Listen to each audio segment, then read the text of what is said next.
Tony's known as Otis. What else? Tobin also goes by Robin. Yeah, Robin, when I rock my robe. He comes off stage, he puts his robe on, and he turns into Robin. Makes me feel like baby Hugh Hef. What about Jacoby and Jerry? What do you guys call those two guys? Spoiled.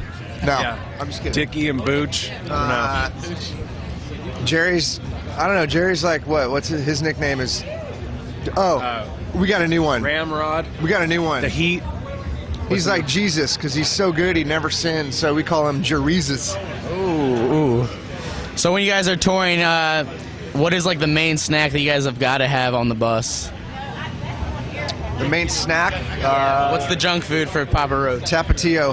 Yeah, Tapatio. Like pretty much anything that goes good with Tapatio. I've been known to actually just drink Tapatio right out of the bottle. Like we make we're known to make these things called Wiccos, which are like Triscuit nachos with lots of Tapatio on it. We really try to stay away from that stuff. You guys like try to like have a healthy lifestyle and. Oh yeah, we got the juicer. And We got the Vitamix out. and the protein shakes. You know, we try to do that and fruit as much as possible. But yeah, there are those nights when everyone just starts throwing cheese on everything, and it's just like ah. So I've been following it a little bit. It looks like Jacoby's been sober for over a year now. Have you seen a big transition between the live set you guys had a couple years ago to where you are now? Absolutely. I think, you know, his over the years of touring and a lot of contributing factors, his vocal cords were just trashed, and he needed to have the surgery.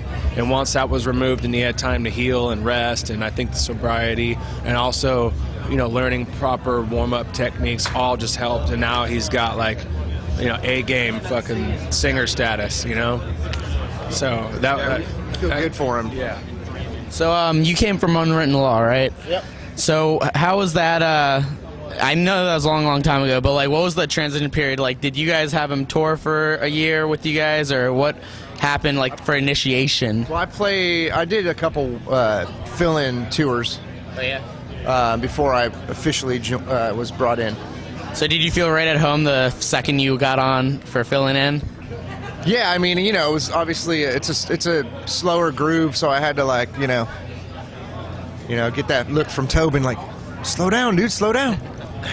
But it felt natural. I mean, I've always been a rock drummer. Yeah. You know, I just happened to fall into the punk rock scene, and He just waits till a sound check when everyone else stops playing, and as soon as that happens, then it's dead quiet. All of a sudden, you go. still got to know if I have it. You know, like, can I play a fast beat still? Yeah, cool. Oh, straight up. So obviously you guys changed a lot over the years. You guys were like rap rock, and then now you guys are a lot more rock and roll. What, you know, sparked that inspiration? Were you guys on tour one day and it just kind of came to you that like you want that lifestyle, or what was the transition for like? It was not like a lifestyle thing. It was more like a thing. Like, I mean, I know just Jacoby said that he just didn't want to rap for a while, and he was like more into like singing and melody and stuff like that. But I just think that's just part of what kind of band we are. We'll always be something rock. I mean, we'll never just be just straight, you know, rock band with like four chords and the same shit. I mean, we're just like, we're so influenced by so many different elements that are out there other than just guitar, bass, drums, rock music, that will always have like some kind of quirky side genre element of something that just kind of floats in and out of our sound, because it's like that's how we started out. You know, we had a love for funk music, we had a love for hip hop, we had a love, you know, for reggae, we had a love for punk rock, for metal, and we've always just kind of blended it in some weird way, you know. Yeah, and absolutely.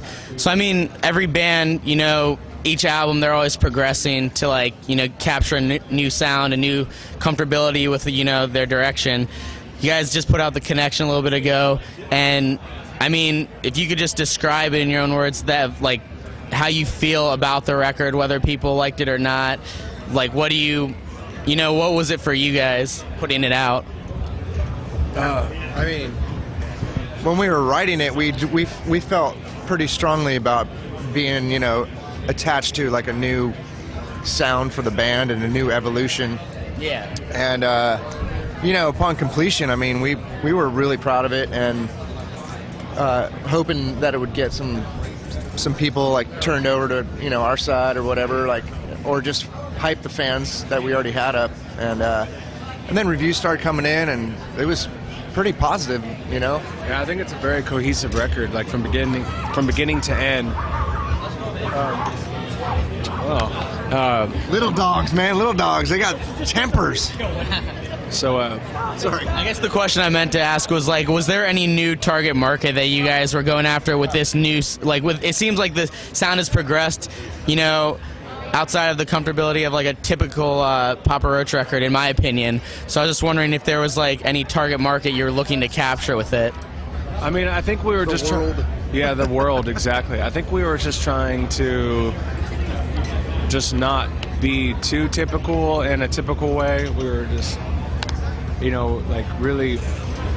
We just wanted to make really good songs, We wanted to write songs, but we wanted to do it our way, you know what I mean? And we made that whole record ourselves in our own studio with the company of James Michael. So is there any specific song that you guys wrote that like really hits home for you, like because it just is on a really touchy subject that no one really knows about? I think that's the beauty of that record, is the whole thing is that way. It was very therapeutic for Jacoby, and there's a lot of like emotion and just like real life shit that was especially going on during the making of the record, which reflects what the songs mean. I watched recently, you guys there's a video that Jacoby's little brother filmed with this kid Dominic. Yeah. How'd you hear about it, him? Like, how'd that come about, and like, what was it like, the whole experience of just like meeting a kid that like loves your music that much and is just like taking life, by the horns? It's so inspirational, and we've been more and more involved with is it Make-A-Wish Foundation. I think he came from the Make-A-Wish Foundation. So that's just something that we do when we're on tour, because people have been contacting us. Yeah. Okay. So we don't really have to go find them. We've made it known to like accept, people that want to come meet us that are, terminally ill and just have that huge misfortune of, that whole deal. But it was pretty incredible, man. It was. Yeah, I mean, that's like so moving meeting that guy. Just being able to, for them, music is just that like universal thing that just heals everyone. You know what I mean? It makes them happy, and it's like that's like the least we could do, dude. Yeah. And so they need to be able to come out to the rock shows, dude, and have a good time, and it's just inspiring, dude, for all of us, Yeah. Because it's like any time we wake up in the morning and we're complaining about something so small and stupid, you can't really say shit, because these guys are fucking got way bigger balls than we do. Yeah. Oh yeah. So to change the subject a little bit, you guys have been on tour for like years and years and years and years. What is probably your favorite tour prank that you guys have been a part of?